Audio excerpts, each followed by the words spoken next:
MOI समीकरण या फिर हिंदू मुस्लिम एकता, ओवैसी साहब का क्या है प्लान? बिहार में विधानसभा चुनाव है। हम आपको एक तस्वीर दिखा रहे हैं। देवेंद्र यादव जी हैं, समाजवादी पार्टी डेमोक्रेटिक के राष्ट्रीय अध्यक्ष हैं, पूर्व केंद्रीय मंत्री रहे हैं।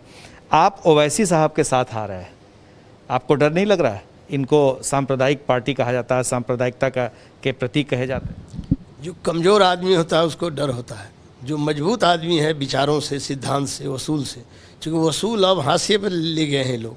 सो कॉल्ड जो तथाकथित सेकुलर और समाजवादी मुखौटा वाले लोग हैं, समाजवाद को धरती के नीचे गाड़ दिए हैं, गड्ढे में गाड़ दिया।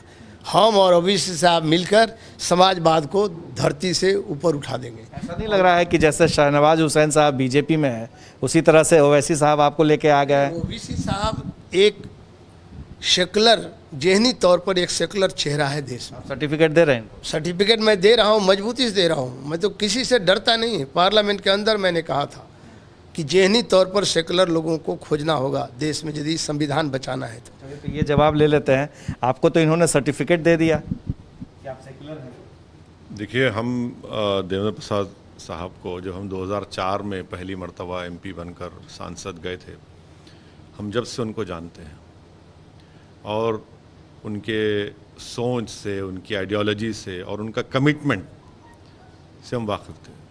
और इस तरह के लोग पॉलिटिकल लाइफ में अपना बहुत कुर्बानी भी दी है वो अपने कमिटमेंट आइडियोलॉजी की वजह से। और इसीलिए हमको लगता है कि हमारी पार्टी ने सही फैसला लिया इस सेकुलर डेमोक्रेटिक अलायंस में आकर। और हमको पूरा यकीन है कि देवेंद्र प्रसाद यादव साहब की लीडरशिप में वो कन्वीनर हैं, वो हमारे अख्तर ईमान साहब के साथ जो डिप्टी कन्वीनर है बैठकर डिसाइड करेंगे। और देखिए, बिहार की जनता को एक विकल्प मिलना ज़रूरी है। वो विकल्प आप कैसे देंगे? कितनी सीटों पर आप लड़ेंगे? थोड़ा वक्त दीजिए सर। देवेंद्र प्रसाद यादव साहब बैठेंगे, बात करेंगे सब लोगों से। और भी बहुत से पॉलिटिकल पार्टीज हैं, आएंगे वो लोग सब साथ में लेके, फिर हम। और कितनी पार्टियों से आप संपर्क में? वो बताएंगे आपको, अभी वक्त आने। दर्जनों पार्टियां हैं जो। ओवैसी साहब, ये बताइए कि ये एक तरह से करिश्मा है कि आप जिन इलाकों में बहुत सालों से लगातार काम कर रहे थे, 2015 में भले ही आपको बहुत फ़ायदा नहीं हुआ सीटों के मुकाबले, आपने लोकसभा चुनाव में बेहतर किया और उसके बाद आप उपचुनाव में 1 सीट जीत गए। इस बार आपको क्या लग रहा है, क्या है हवा? नहीं, हमको देखिए, जब 2015 हम आए थे तो उस वक्त हम पर इल्ज़ाम लगा था कि सिर्फ इलेक्शन लड़ने के लिए आए। हमने उस वक्त भी बिहार की जनता से वादा किया था कि हम सिर्फ इलेक्शन लड़ने के लिए नहीं आए, बल्कि हम यहाँ पर काम करने के लिए आए हैं। और सीमांचल का जो इलाका है वो हमारे भारत का सबसे backward, one of the backward area है। और वहाँ से हमने हमारी पार्टी की स्ट्रगल का आगाज़ किया। ये बात सही है कि बिहार की जनता ने हमको अपनी वोट से नहीं नवाजा 2015 में, मगर हम अब काम करते गए। हमको लगा कि अब हमको उनका दिल जीतना है, उनको कन्विंस करना है, ऑर्गेनाइजेशन को मजबूत बनाना है। और अख्तर ईमान साहब ने बड़ी कुर्बानियाँ दी। फिर पार्लियामेंट का चुनाव हुआ तो 3 लाख वोट हासिल करना किशनगंज से, ये बहुत बड़ी बात है। कामयाबी सदमा है कांग्रेस पार्टी को? नहीं, कामयाबी नहीं मिली अलग बात है, मगर जनता की इतनी बड़ी मोहब्बत हमको मिली, ये हम उसका बड़ी कदर करते हैं। फिर बाई इलेक्शन हुआ, हमने कामयाबी हासिल की। तो हमको लगता है कि आज हमारी पार्टी 5 साल के बनिस्बत बहुत ज़्यादा ऑर्गेनाइजेशन हमारा स्ट्रांग है। और देवेंद्र प्रसाद यादव साहब के साथ हम जब आ रहे हैं तो सोने पे सुहागा है, तो ये और आगे बढ़ेगी बात इंशाल्लाह। तो आपको लग रहा है कि उस इलाके में, क्योंकि मैं भी उस इलाके से आता हूँ, मेरा पूर्णिया घर है, ननिहाल है, अररिया, तो मैं जानता हूँ इस इलाके को कि वहाँ पर मुस्लिम का डोमिनेशन काफ़ी ज़्यादा है। तो आप उस इलाके में ही क्यों सिर्फ काम कर रहे हैं, या वहीं से क्यों चुनाव लड़वाना चाह रहे हैं जहाँ पर आपका डोमिनेशन? आपका सवाल गलत है। आपको क्यों लग रहा है कि वहीं से लड़ेंगे? हमारे कन्वीनर साहब डिसाइड करेंगे, हम बहुत सी जगह से लड़ेंगे, वहाँ से भी लड़ेंगे और मुख्तलिफ मुकामात से भी लड़ेंगे। बिल्कुल बिहार में लड़ेंगे आप? अरे लड़ेंगे, डिसाइड करेंगे। अरे भाई, आपके पास 5 टाइम का MP है जिसने अपनी ज़िंदगी का आगाज़ 1977 में किया। एक क्लीन इमेज है। ऐसा तो नहीं इनको भी आप मुखौटा बना रहे हैं कि आपके पास एक चेहरा है? देखिए, मुखौटे की पॉलिटिक्स तो 15 साल बराए 15 साल वो लोग कर रहे हैं, हम कहाँ कर रहे हैं। हम तो नहीं कर। कैसे आप आरजेडी दावा करती है मुस्लिम यादव समीकरण के वोट पर एक मुश्त की उनका ये वोट देखिए, बैंक है। हमारा मानना ये है, कन्वीनर साहब ने भी बात कही है कि पार्लियामेंट के चुनाव में पूरी सीट पर सिर्फ एक सीट किशनगंज की छोड़कर बीजेपी और जेडीयू कामयाब हो गई। कौन जिम्मेदार है इसका? किसकी जिम्मेदारी आती है? एक भी नहीं सीट जीत पाते आप, हम तो एक ही सीट पर लड़े। इसका जवाब कौन देगा? सेकुलरिज्म की आप बात करते हैं, आप कम्युनिज्म की बात करते हैं, वोट कटवा की बात करते हैं, फिर वहां पर तो कोई था ही नहीं ना। जहां जहां आपका स्ट्रांग होल्ड था वहां पर तो आप तो हार ही गए, बुरी तरह हार गए। 1.5 लाख 2-2 लाख वोट से हारे हैं।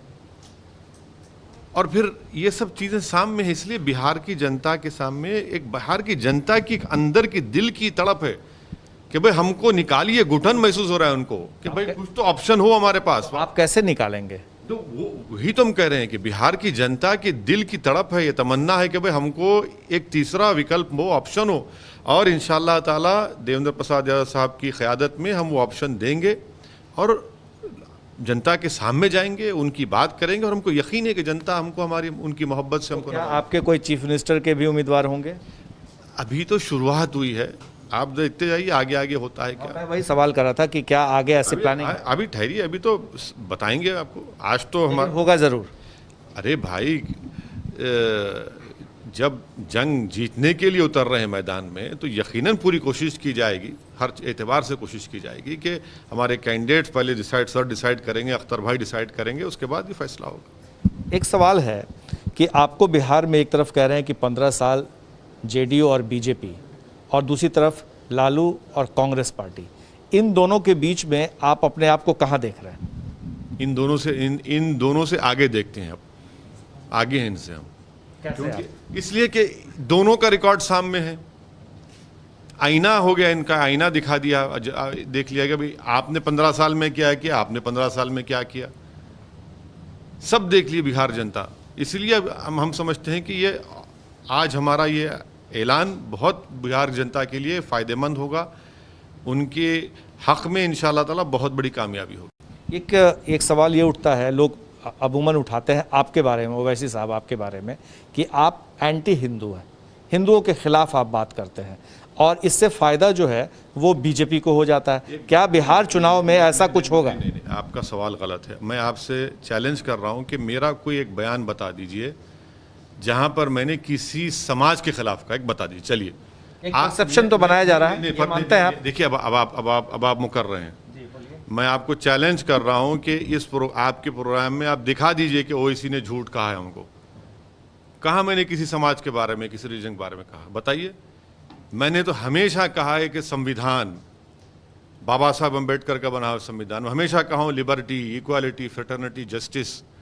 मैं तो कॉन्स्टिट्यूशनल राइट्स की बात कर रहा हूँ, कॉन्स्टिट्यूशनल ड्यूटीज़ की बात कर रहा हूँ। किस समाज के खिलाफ कहा हूँ मैंने? बता दीजिए आप। आज ये आपका, मैं वही पूछ रहा हूँ कि अगर आपने नहीं कहा है तो क्या एक परसेप्शन बनाया गया है कि आप बीजेपी के प्लान के तहत आप काम करते हैं, आपकी जो भाषा होती है, आपका जो बातें होती हैं लोगों तक पहुंचाते हैं, वो उत्तेजक होती हैं और भड़काने वाला होता है? परसेप्शन तो ये भी तो है ना कि आपने एक भी सीट नहीं जीती यहाँ पर बिहार में। परसेप्शन तो ये भी है कि जब यूएपीए का कानून बन रहा था पार्लियामेंट में तो कांग्रेस ने तायद की मोदी की। और ये रियलिटी भी है कि उस कानून बनने के बाद आज देश में जितने बीजेपी के खिलाफ लोग हैं, चाहे इंटेलेक्चुअल हों, प्रोफेसर हों, स्टूडेंट हों, पॉलिटिशियन हों, उन सबको यूएपीए जेल में डाला जा रहा है। तो इसके जिम्मेदार कांग्रेस नहीं है, आपने पार्लियामेंट में सपोर्ट किया था ना। अब परसेप्शन की आप बात कर रहे हैं तो फिर ये बताइए, औरंगाबाद में 23 साल का शिवसेना के एमपी को इम्तियाज जलील जो एमआईएम कैंडिडेट थे, उन्होंने उनको हराया, शिकस्त दी। और वही लोग आज कांग्रेस शिवसेना के गोद में बैठी है। तो क्या ये लोग कोई दुकान खोल कर बैठे हैं कि भाई जो इनके खिलाफ है वो कम्युनल है और जो इनके साथ में है वो सेकुलर है? ये कौन होते हैं लोग? हकीकत तो ये है। तो वही मैं सवाल पूछ रहा था कि बिहार में क्या आप बीजेपी को जिस तरह से आप बोलेंगे तो उसका फ़ायदा क्या पोलराइजेशन होगा, उस तरह से जो वोट की गोलबंदी होगी? बाई इलेक्शन हम जीत गए कांग्रेस को हराकर, पार्लियामेंट का इलेक्शन हम हार गए। अगर अख्तर बिल्कुल चंद हज़ार वोटों से, और अख्तर भाई नहीं रहते तो वो जीत जाता।